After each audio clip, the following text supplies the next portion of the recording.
আপনারা যারা বৃন্দাবন কেউ গেছেন, আচ্ছা এই জায়গার কি নাম? এই জায়গার কি নাম? আমার গ্রাম এটা, তবু জিজ্ঞাসা করছি। যেখানে নামের আগমন নিত্য নবদ্বীপ, নিত্য বৃন্দাবন। যেখানে হরি সংকীর্তন, সেই তো বৃন্দাবন। যেখানে ভক্তের আগমন, সেই তো বৃন্দাবন। যারা বৃন্দাবন গেছেন, আমি জানি জেঠিমা বৃন্দাবন গিয়েছিলেন, হ্যাঁ, তিনি ভাগ্যবতী ছিলেন। ওই জন্য দেখুন, আমার একটা কথা বলি, আগামী কাল ভোরবেলায় আমি 6টার সময় ট্রেন ধরে আসাম চলে যাব, গুয়াহাটি যাব, কিন্তু আমার সুযোগ হয় না, আমার সৌভাগ্য হয় না আমার গ্রামে কীর্তন করার। কাল থেকে গুয়াহাটিতে কীর্তন আছে, তো আজকে তার ইচ্ছা ছিল বলেই কিন্তু কীর্তন এখানে আমি গাইতে পারছি। তিনি বৃন্দাবন গিয়েছিলেন, তো যারা বৃন্দাবন, আমার মা গিয়েছেন, 3বার গিয়েছেন, তো যারা বৃন্দাবন এখনো যাননি অবশ্যই বৃন্দাবন যাবেন। বৃন্দাবন না গেলে কিন্তু, আর যখন যাবেন তখন এই গান গাইতে গাইতে যাবেন। কি গান? ও গয়া আমি হরি বলবো, রাধা মদন মোহন হেরিব, আমি হরি বলবো, রাধা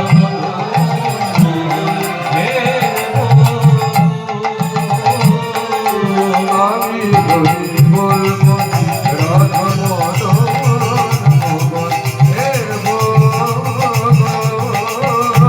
আমি হরি বলবো। আমি ভাবি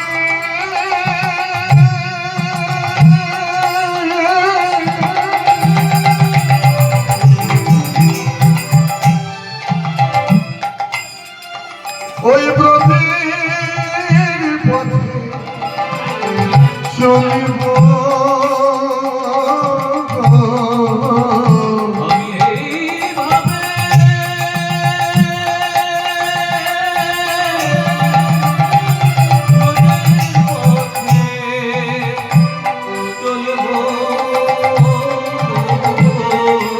আমি হরি বলবো,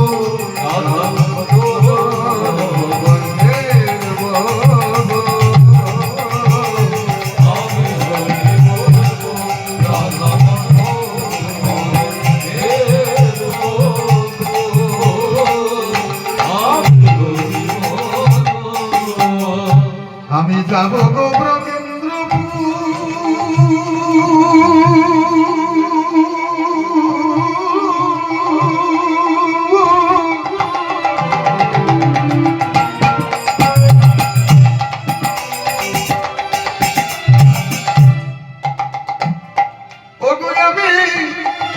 আমি হব গোপিকার নুপুর, আমি যাব গো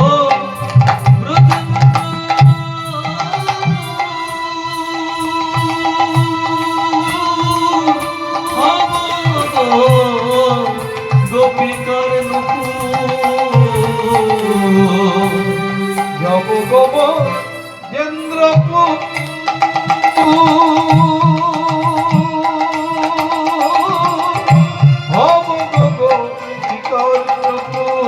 তাদের চরণেতে মধুর মধুর, চরণেতে মধুর মধুর বাজব গো, আমি হরি বলবো, রাধা মদন মোহন হেরিব,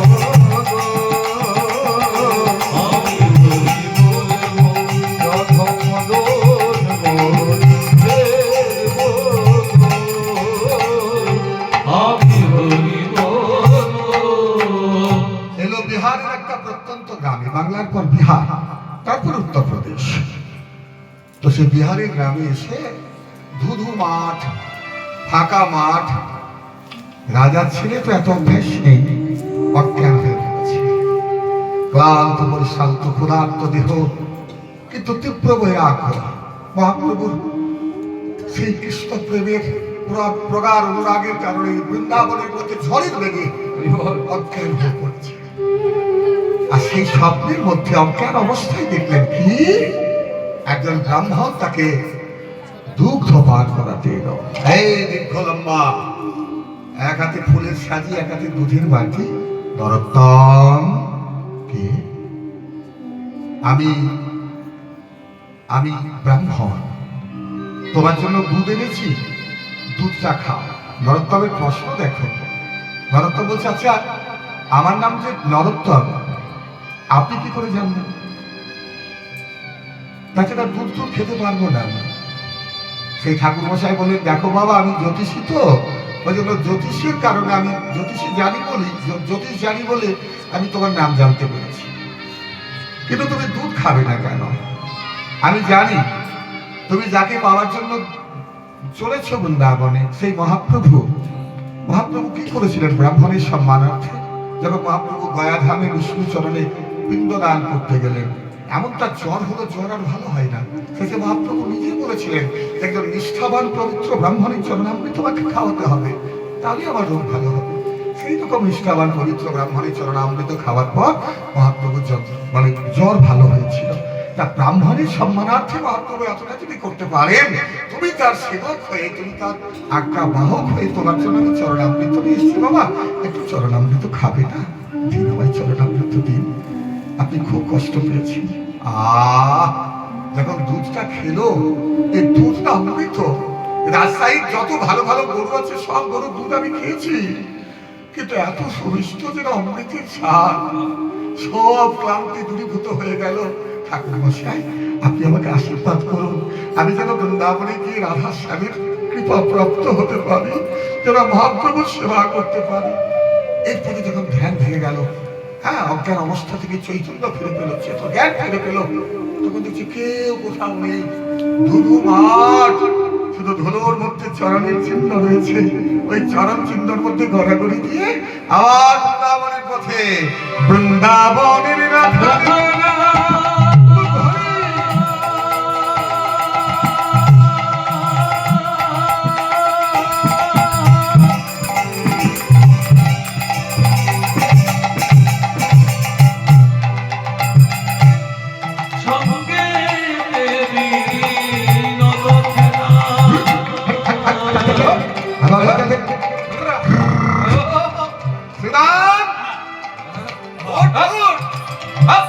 ওই বৃন্দাবনের রাখাল বেলা,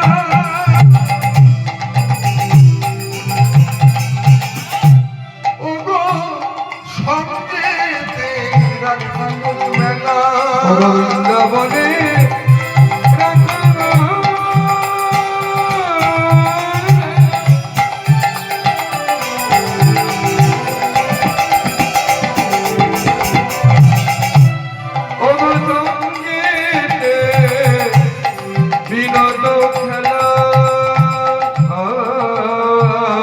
কবে তাদের চরণ ভুলায়, কবে তাদের চরণ ভুলায়, মাকে বলবো আমি, বলবো রাধা মদন হে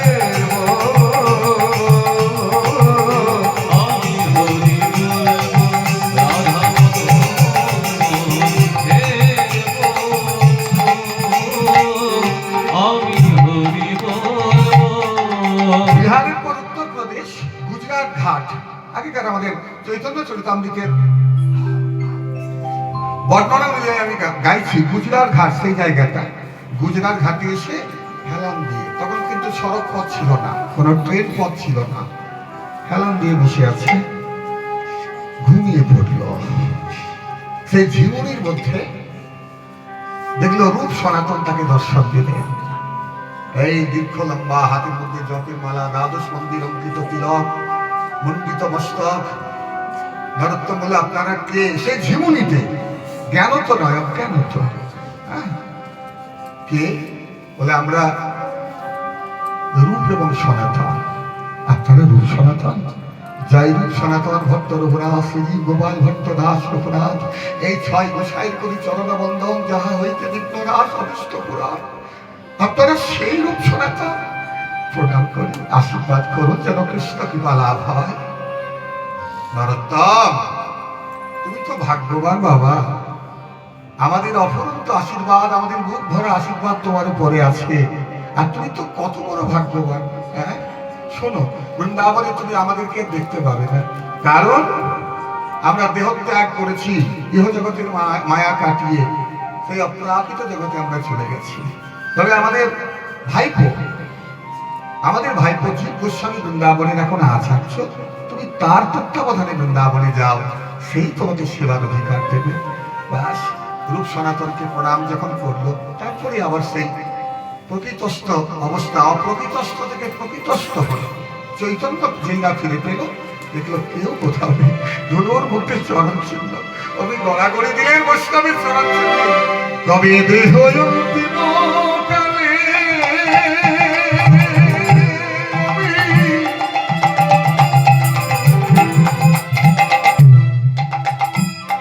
আমি রাখবো যমুনা জলে, ও গো রাধে,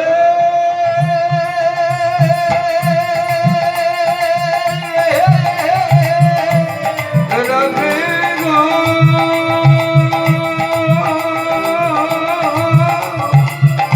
ও গো রাধে, রাধে গো। দেহকালে আমি রাখবো যমুনা জলে, জয় রাধে গোবিন্দ বলে, জয় রাধে গোবিন্দ বলে, জয় রাধে গোবিন্দ বলে আমি ভাসবো গো,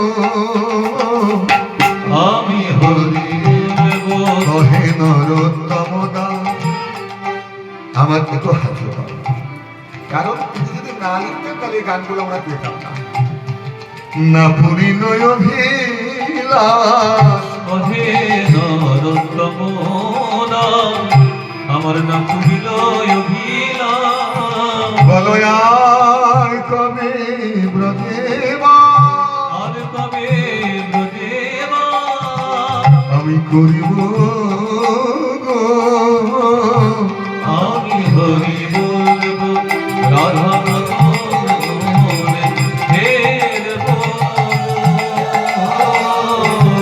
আমি হরি বলবো। হরি বলবো, হরি বলবো, হরি বলবো, হরি বলবো, হরি বলবো, হরি বলবো, হরি বলবো, হরি বলবো। নমো তত্ত্ব কাঞ্চন গৌরাঙ্গী রাধে বৃন্দাবনেশ্বরী,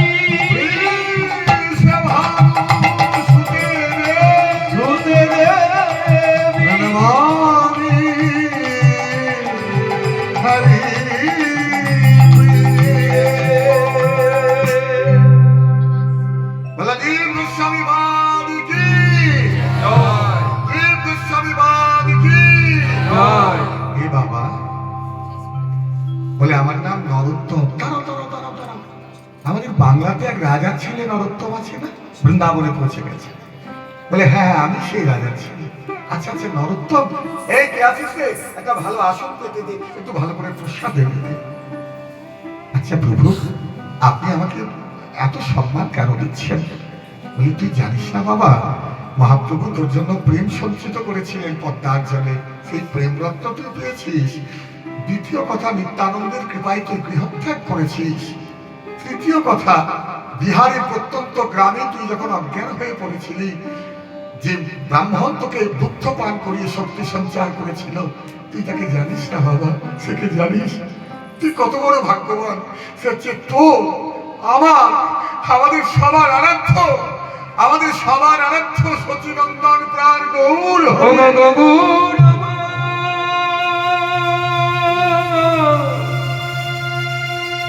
ও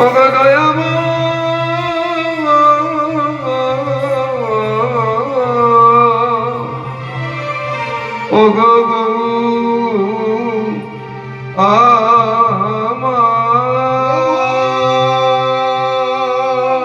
গৌর হে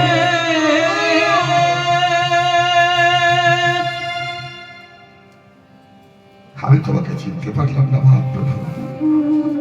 কাঁদিস না, কি চাস বল? বলে আপনি আমাকে দীক্ষা দিন। দীক্ষা এত সহজ নয় বাবা। রূপ সনাতন তোকে কৃপা করেছেন, মহাপ্রভু তোকে কৃপা করেছেন, আর তুই আমার কাছ থেকে দীক্ষা নিতে চাস? বৃন্দাবনে এখনকার বৃন্দাবন আর তখনকার বৃন্দাবন কিন্তু এক নয়।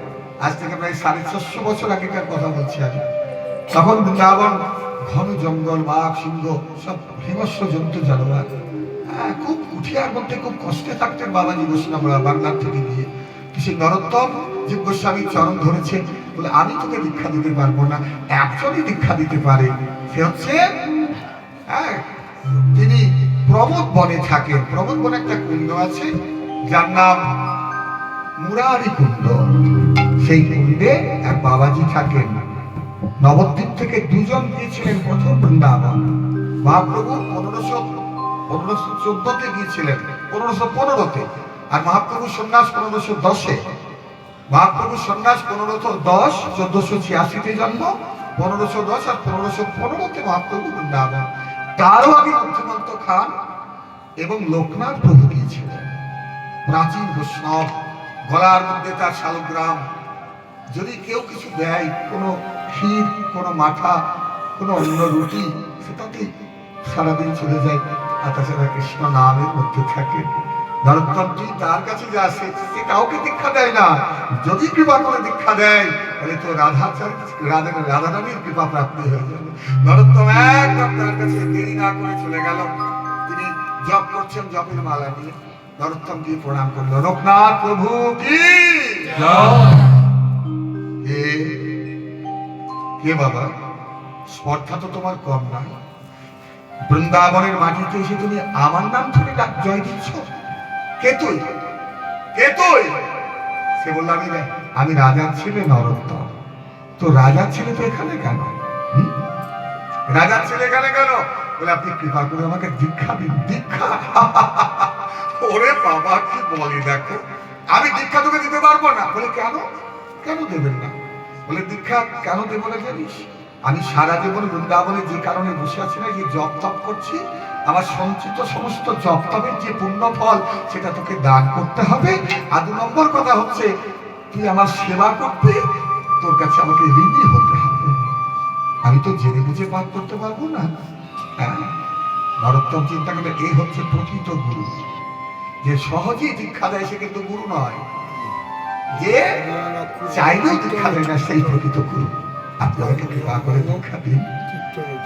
তো নরোত্তম লোকনাথ বাবার এই উপেক্ষা, মানে উপেক্ষা দেখে, প্রত্যাখ্যান দেখে, ফিরিয়ে দেওয়া দেখে মনে মনে গুরুরূপে মেনেই নিল যে এই হচ্ছে আমার গুরু। এ যদি আমায় দীক্ষা দেয় তবেই নেবো, তাছাড়া কার কাছে আমি দীক্ষাই নেব না। এখন দীক্ষার আগে সেবা শুরু করলো। কেমন সেবা? জল ভরে দেয়, ডাল ভেঙে দেয় রান্না করার জন্য, ফুল গাছে জল দেয়, ফুল তুলে দেয়, ঝাঁকা দেয়। একদিন নরোত্তম লক্ষ্য করছে যে অন্ধকারে প্রতিদিন ভোর হবার আগে গুরুদেব মলত্যাগ করে, মানে পায়খানা করতে বসে একটা গাছের তলায়। ওই এলাকাটাতে বসে একটা নির্দিষ্ট জায়গায়। অতি বৃদ্ধ বৈষ্ণব তো এত খেয়াল থাকে না। ওই পায়খানার উপর দিয়ে পা দিয়ে দিয়ে তিনি শৌচ করতে যান। আবার হয়তো পায়খানার উপরে বসে পায়খানা করেন। নরোত্তম চিন্তা করলে, আমি থাকতে আমার গুরু এত কষ্ট, এ হতে পারে না। কি করলো না, লোকনাথ প্রভু যখন, লোকনাথ বাবা, লোকনাথ মানে আপনারা যে ফটোতে যে লোকনাথকে দেখেছেন, এই লোকনাথ কিন্তু সেই লোকনাথ নন, ফটোর লোকনাথ নন।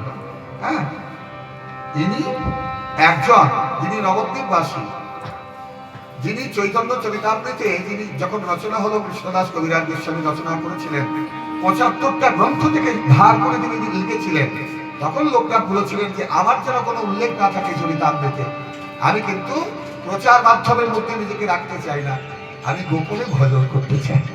তো সেই লোকনাথ হ্যাঁ, তিনি যখন শৌচ করতে গেলেন তখন নরোত্তম আস্তে আস্তে গিয়ে নিজের হাত দিয়ে গুরুদেবের পায়খানাগুলো পরিষ্কার করে দিল। চিন্তা করছেন, নিজের মায়ের নিজের বাবা সন্তানটা অগ্রাহ্য করে নিজের হাত দিয়ে মলমূত্র পরিষ্কার করতে, আর এখনো ভিক্ষা হলো না তার আগেই গুরুদেবের মলমূত্র পরিষ্কার করছে। একদিন গুরুদেব একদম ছাতা দিয়ে চকচকে ঝকঝকে টকটকে করে দেয়, কিন্তু কে যে এটা করে নরোত্তম বুঝতে পারে না, এই লোকনাথ বুঝতে পারে না। হঠাৎ একদিন মনে হয়েছে যে শ্রীরাম করে খেলে তো এমন হবে না, একটু একটু অবশিষ্ট থাকবে, এত পরিষ্কার পরিচ্ছন্ন কেন, দেখি কি ঘটনা। তাড়াতাড়ি শুচি হয়ে শৌচ করে পদত্যাগ করে শৌচ করে যখন তাড়াতাড়ি একটা গাছের আড়াল থেকে দেখছি, কি দেখছি, দেখছে সেই ছেলেটা, সেই ছোট্ট নরোত্তম যাকে দীক্ষা দেয়নি, সেই নরোত্তম নিজের হাতে মলমূত্র পরিষ্কার করেছে। এটা দেখে লোকনাথ কুমার থাকতে পারলেন না, ছুটে গিয়ে নরোত্তমকে জড়িয়ে ধরলেন আর বলে, নরোত্তম রে, আমি তো তোকে দীক্ষা দিইনি, আমি তো তোকে দীক্ষা দিইনি, তুই তো আমার শিষ্য কিন্তু তবুও তুই যেমন করে মলমূত্র হাত দিয়ে পরিষ্কার করলি, ওরে নরোত্তম, তুই কি করলি জানি, তুই যে জন্মে খাবাই রেডি করি,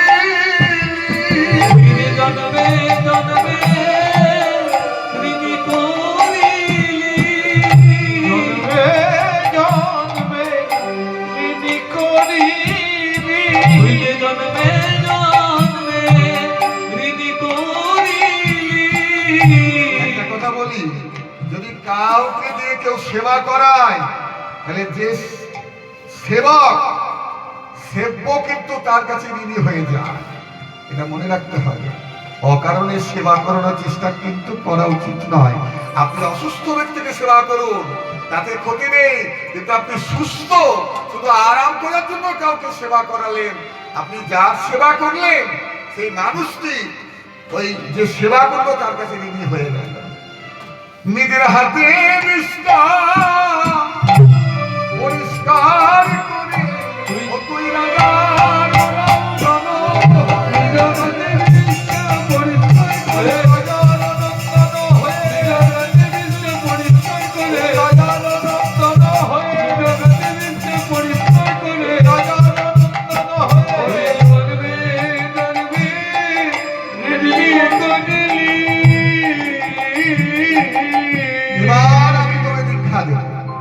লোকনাথ প্রভু নরোত্তমকে দীক্ষা দিলেন। দীক্ষা দেওয়ার পর নরোত্তমকে শিক্ষা দিলেন। কি শিক্ষা?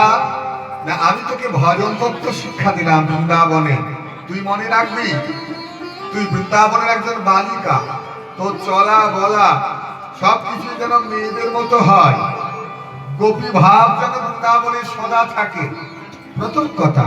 আর দ্বিতীয় কথা হচ্ছে তুই সঙ্গীত আরাধনা কর।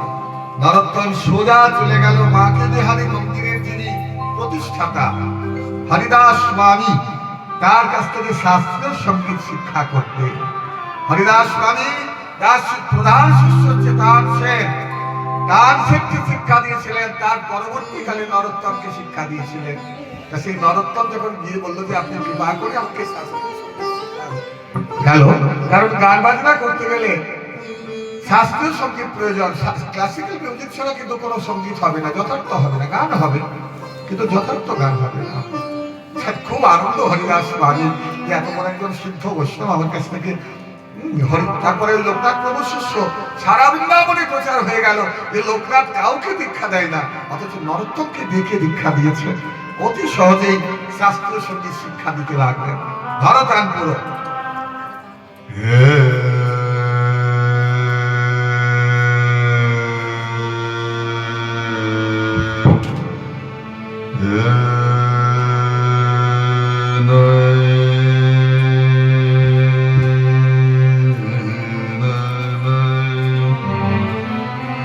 বর্ষাকাল, প্রচন্ড মুষলধারে বৃষ্টি হচ্ছে। রাধারানী কুঞ্জের মধ্যে বসে আছেন, ললিতা বিশাখা বসে আছে যে কৃষ্ণ আসতে পারছে না, এত ঝড় বৃষ্টি। এইরকম একটা পরিস্থিতি চিন্তা করে যে রাগ মল্লার রাগ, মেঘ মল্লার, হ্যাঁ বৃন্দাবনী সারো, কিন্তু মেঘ মল্লার রাগ।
যথার্থ তুমি শিক্ষা করলে, এবার তুমি দীক্ষা দাও। বৃন্দাবনে বহু শিষ্য আসার পরে বহু শিষ্য করলেন, বাংলার মাটিতে তিনি ফিরে এলেন।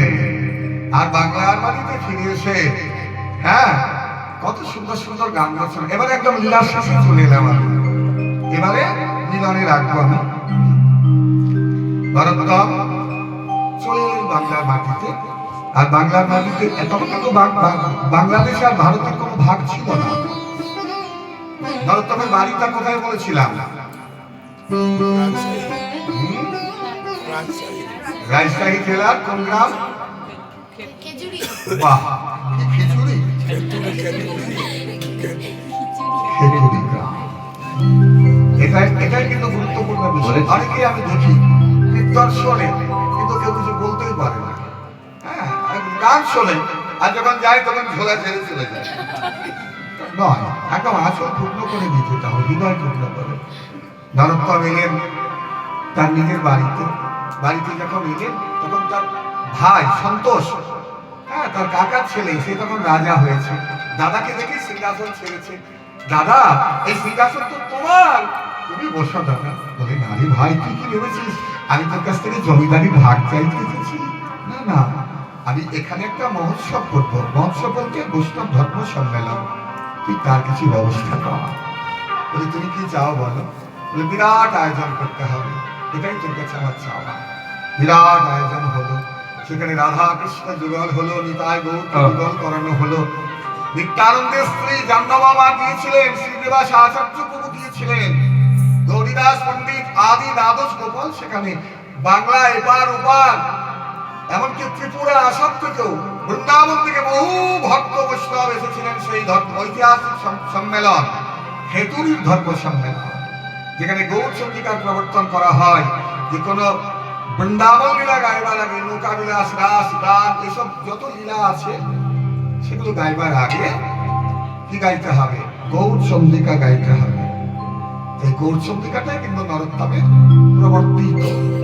নরোত্তম সেখানে রাধা কৃষ্ণের যুগল বিগ্রহকে গাইলেন সেই গান, রাধা কৃষ্ণ প্রাণ যুগল কিশোর, রাধা কৃষ্ণ প্রাণ যুগল কিশোর, রাধা কৃষ্ণ যুগল কিশোর, জীবনে মরণে দিবে, জীবনে মরণে দিবে অতি নাহি ও যুগল কিশোর,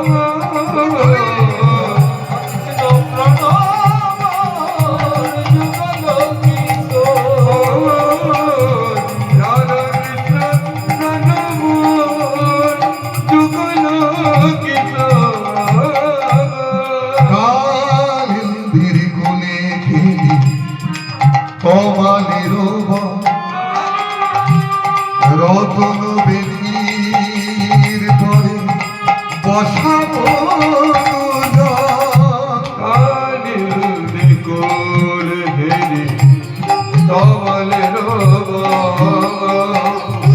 রতন বেদির পরে বসাবো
তুলিকা দেব তোর পুরো দাম বলে রাধা কৃষ্ণ প্রেম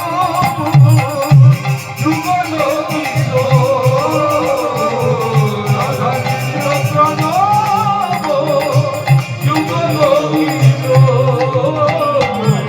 রাধা কৃষ্ণ প্রণব যুগল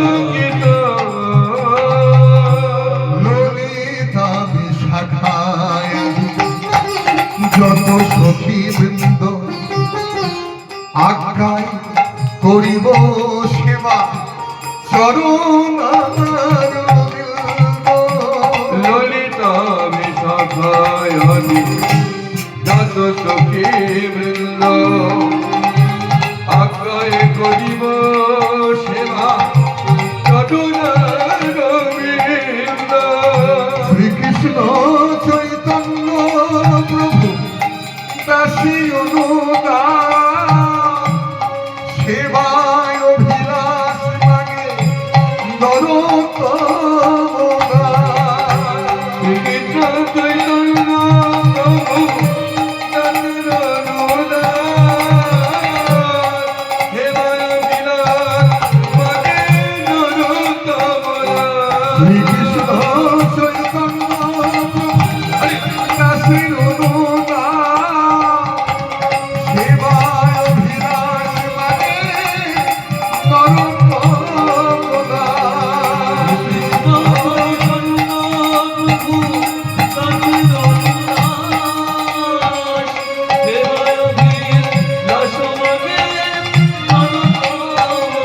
সেবায় অভিলাষ মাগে নরোত্তম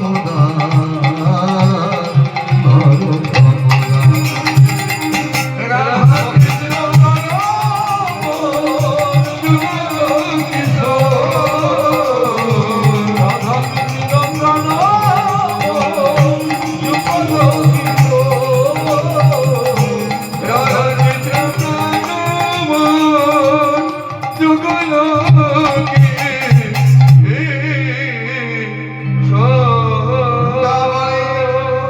বৃন্দাবন এমনকি বাংলার বাড়িতে নরোত্তম নিজে গিয়ে নিমন্ত্রণ করেছিলেন। দ্বিতীয়বার যখন বৃন্দাবন গেলেন নিমন্ত্রণ করার জন্য খেতুরি ধর্মসভা প্রায় 6 মাস ধরে সেই সভা হয়েছিল।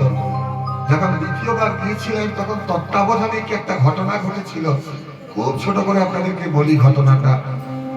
নরোত্তম তার গুরুদেব তাকে বলেছিলেন যে বাবা তুই তো কয়েকদিন থাকবে বৃন্দাবনে, নেমন্তন্ন করতে এসছো বৃন্দাবনে বৈষ্ণবদের, তো তুমি এক কাজ করো, তুমি দুধ গরম করার দায়িত্ব নাও। দুধ করো কিসের কিসের জন্য দুধ করো না রাধা কৃষ্ণকে সেবা দেওয়ার জন্য। কাঠের উনুন, এই কাঠের আঁচ মাটির উনুন, গোয়ালাদের বাড়ি থেকে দুধ এনে গরম করে। এখন যেমন সিমেন্ট বালি রড এসব দিয়ে মন্দির তৈরি, আগে কিন্তু সেটা ছিল না।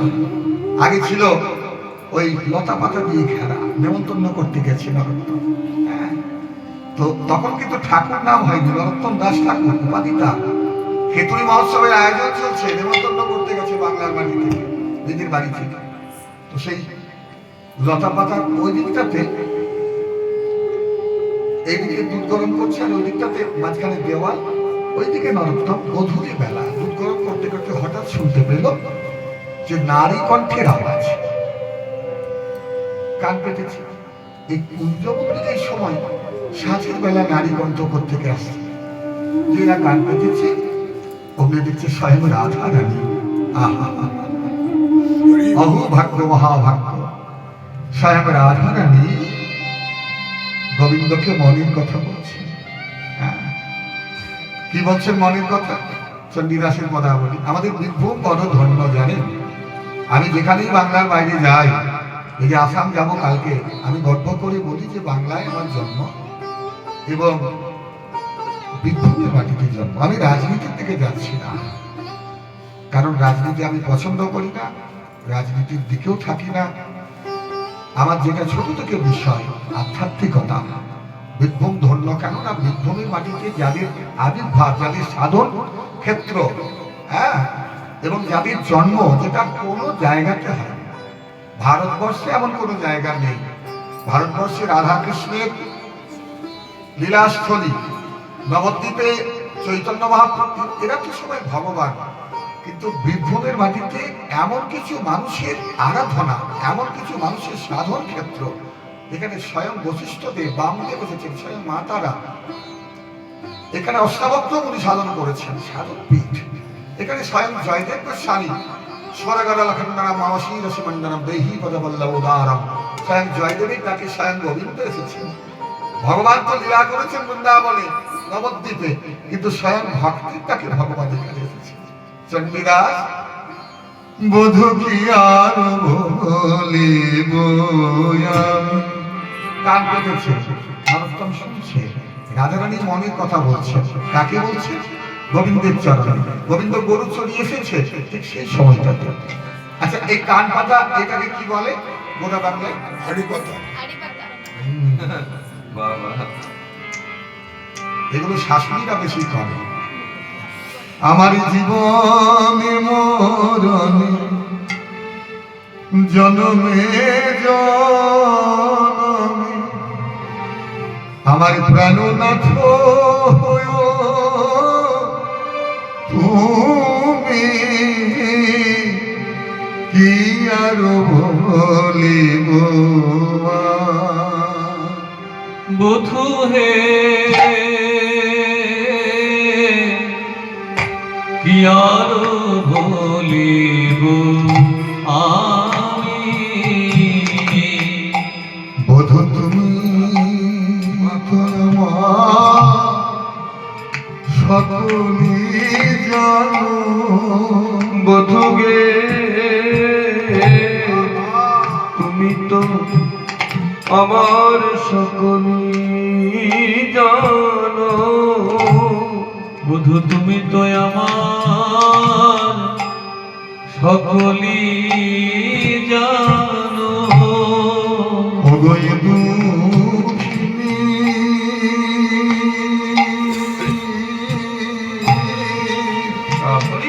অগ দুঃখের কথা, বধূ তুমি তো আমার সকলি জানো। দুঃখিনী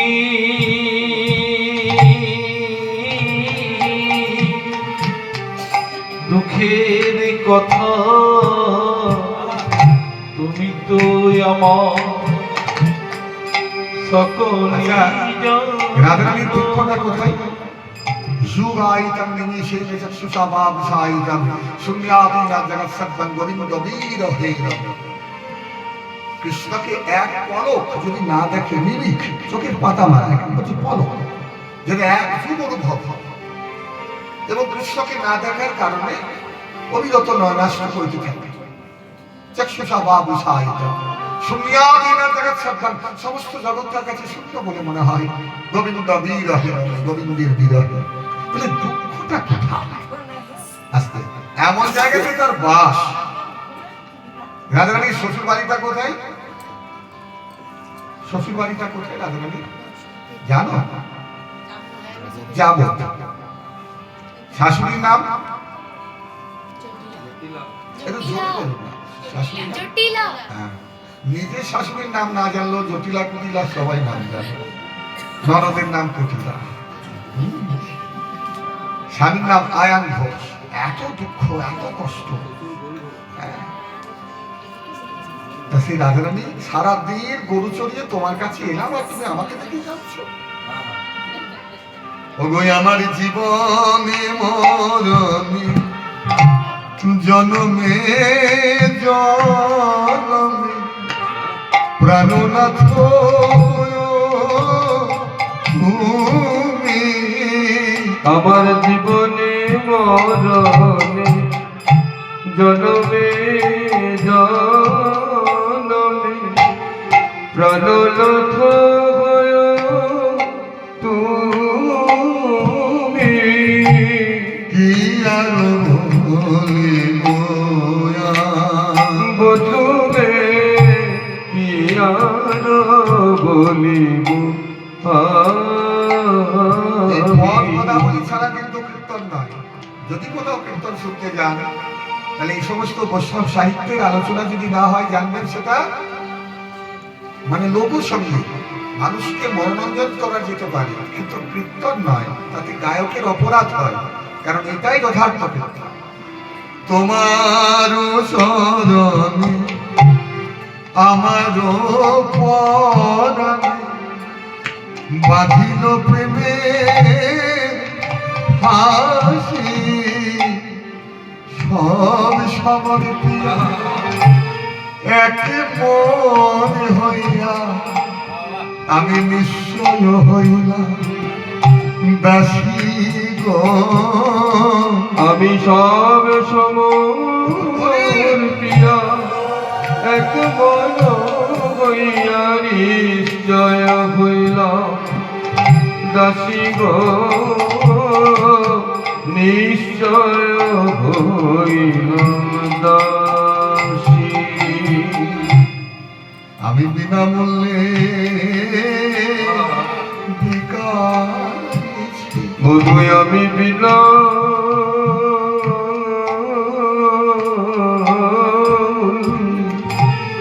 ভিখারি। আমার জাতি কুলে মা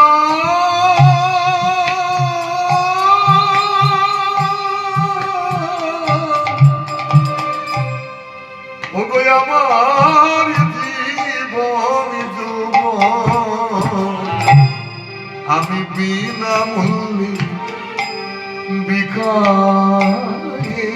আমার জাতি কুলে মা বন্ধু আমার জীবন যৌবন, আমি বিনামূল্যে ভিখারি। এখন কুলে কুলে ওই দুকুলে গোকুলে আমি আপনা বলিব আরে। একুলে কুলে দুকুলে গোকুলে আমি আপনা বলিব কারে। বড় শীতল বলিয়া সর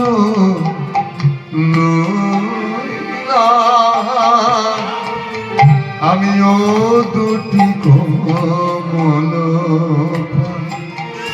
না ঠেল হসলে অবলায় অখরে। এখন যে হয় উচিত তো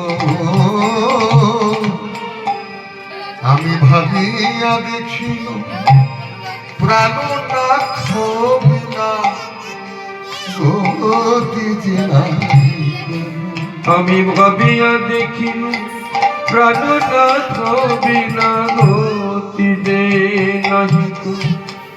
মুই গে কি আর বলিব আমি, তোমায় আখির লিখি যদি নাহি হেরি, আমি তবে সে পরাণে মরি। আখির নিমিকে যদি নাহি গেলি, আমি তবে সে পরাণে মরি। আখির নিমেখে যদি নাহি হেরি, আমি তবে সে পরাণে মরি। চণ্ডীদাস একটু উদ্ধত সবাই হরিধ্বনি করো। পরশর গলায় গাছ। কি ব্যাপার বলতো? এদিকে এসো।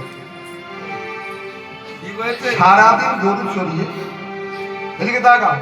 সারাদিন গরু চড়িয়ে তোমার হাসি মুখ দেখার জন্য তোমার কাছে আসে, আর আমাকে দেখি যত কান্নাকাটি। চাহ মুখ তুলিরা, চাহ মুখ তুলি, তব মুখ তুলি রায়, তব মুখ তুলি, যাহ মুখ তুলি নাই, যাহ মুখ তুলি, যাহ মুখ তুলি রায়, যাহ মুখ তুলি। তোমার নয়ন না চলে না সে হিয়ার পুতুলিরা দেবী। তোমার নয়নের তরুণাতে হিয়ার পুতুলি রে বিনোদী। আর নয়ন নাচন নাচে, হিয়ার পুতুলি রাধে বিনোদী। আহা, তব মুখ তুলি রায়, তব মুখ তুলি, যাহ মুখ তুলি নাই, মুখ তুলি। পীত ধন তোমায় অভিলাষে, পিত বৃন্দন মোর তোমায় অভিলাষে। পিত বৃন্দন মোর ভক্ত আছে। পীত বিন্ধন মোর তোমায় অভিলাষে। আর পরানো ছাড়া হজুরি, পরাণ ছাড়ো হুজুরি, আর পরানো ছাড়া হজুরি, পরাণ ছাদ যদি হরি শাসে রাধে বিনোদী। ওই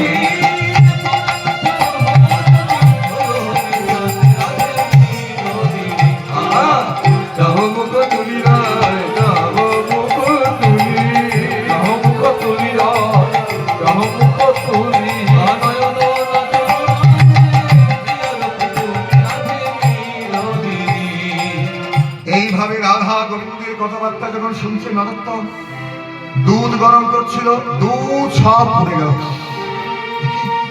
দেখি, সমস্ত দুধ দুধ পড়ে গল্প শুনে তাড়াতাড়ি ছুটে এসেছে গুরুদেব।